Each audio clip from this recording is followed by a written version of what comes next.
Greetings of the day. In today's video of business finance, we will start with unit number 3, that is working capital management. The unit deals with overall aspects of working capital. It includes both theoretical as well as numerical aspect of working capital management. In this particular video, we will start with the concept of working capital.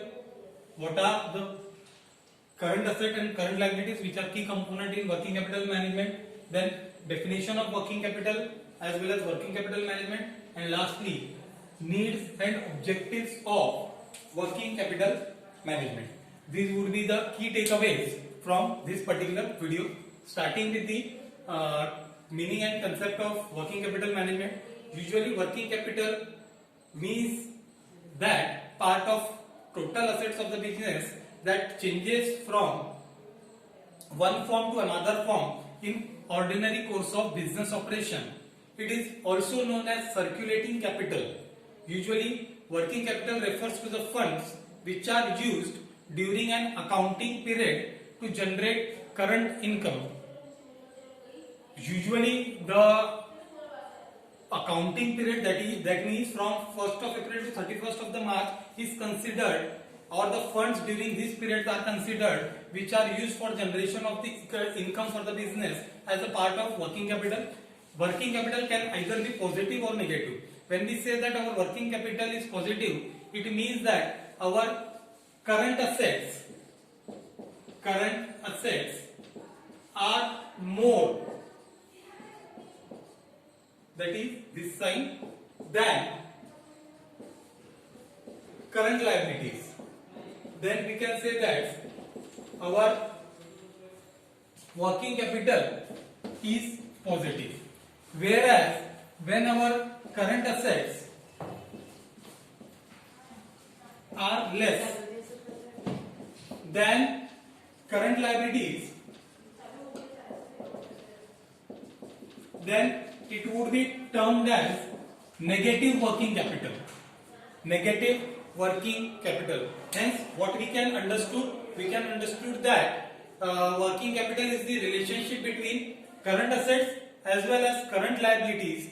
Therefore, first of all, we need to understand what is current asset or what is current liability, starting with the current asset. In the first part we said that both are the key components in the working capital. That is why it is been termed as key component, because it is the relationship which of current assets and current liabilities, which is the resultant output known as working capital. So first of all, we will see what is current assets. Current assets are the asset which lies in the business for maximum time period of 1 year,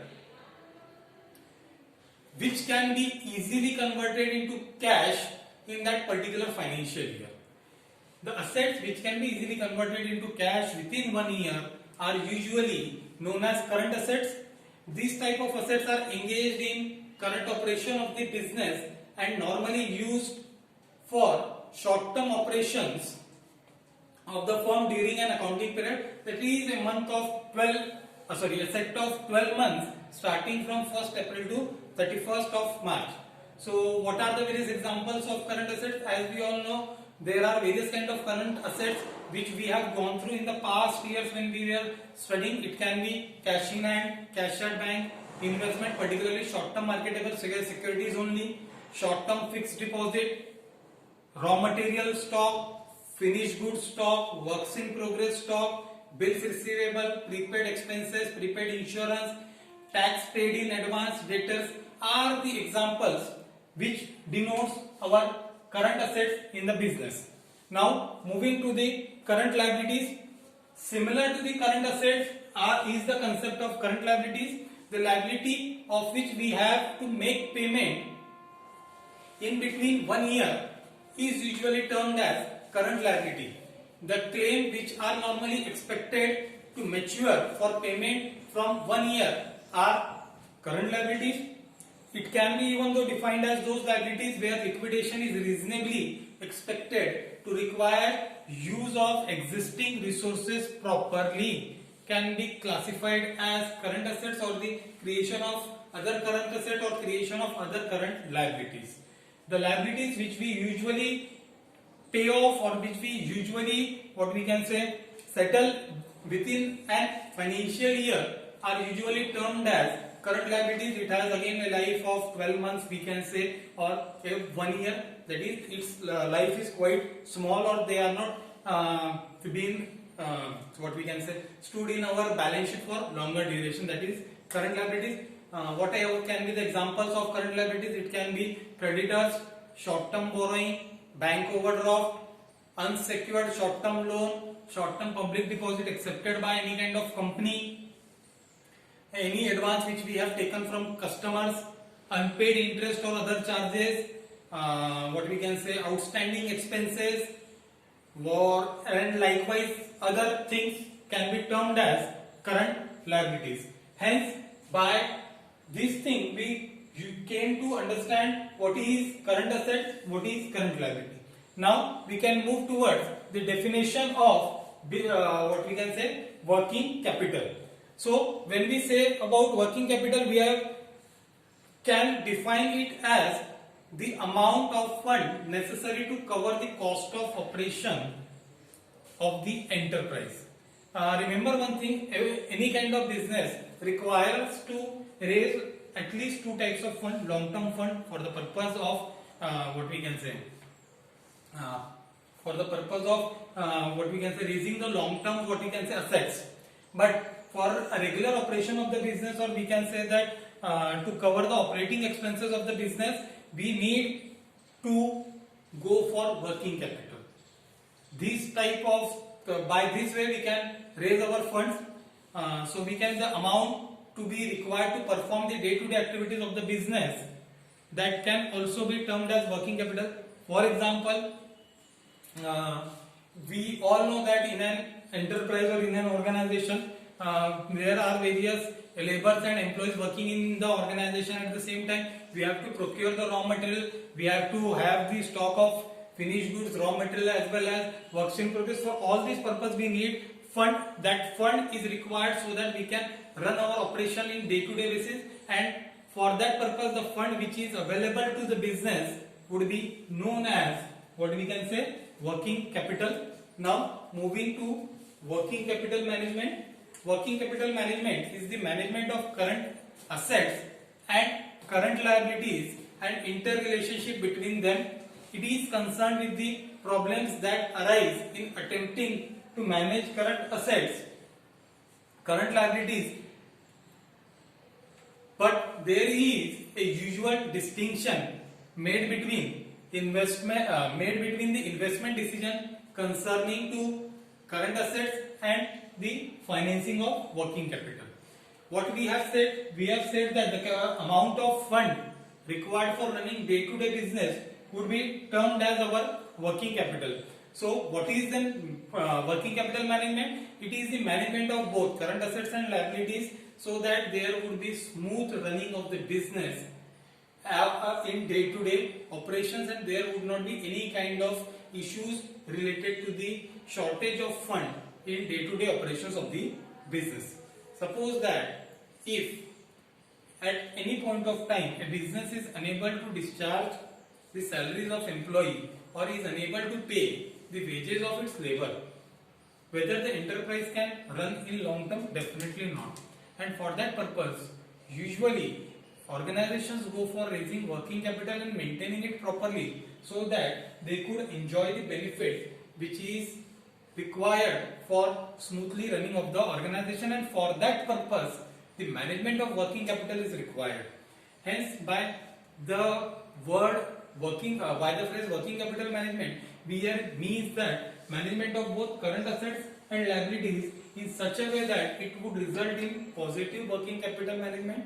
It means that current assets are more than our current liabilities. Now we would start with the last part of the lecture, that is needs or objectives of working capital management. Why there is necessity, or why we need to maintain our working capital?